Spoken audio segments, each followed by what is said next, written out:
नमस्कार शेतकरी मित्रांनो, स्वागत आहे तुमचं आपल्या कृषी कन्या यूट्यूब चॅनलवर। बघा शेतकरी मित्रांनो, आजचे सोयाबीन बाजारभाव या व्हिडिओच्या माध्यमातून आपण बघणार आहोत। तत्पूर्वी आपण चॅनलवर नवीन असाल तर चॅनल सबस्क्राइब करा, व्हिडिओ लाईक करा आणि शेअर करा, त्यामुळे तुम्हाला नवीन व्हिडिओचे अपडेट लगेच बघायला मिळतील। चला तर व्हिडिओला सुरुवात करूया। बघा शेतकरी मित्रांनो, कृषी उत्पन्न बाजार समिती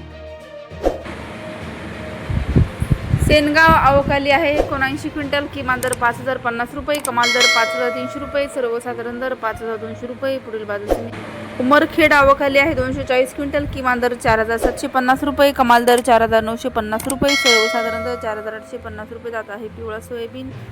पुढील बाजार समिती काटोल आवकाली आहे 255 क्विंटल, किमान दर 5328 रुपये, कमाल दर 5620 रुपये, सर्वसाधारण दर 5450 रुपये। पुढील बाजार समिती बार्शी आवकाली आहे 76 क्विंटल, कमाल दर 5525 रुपये, किमान दर 5000 रुपये, सर्वसाधारण दर 5300 रुपये।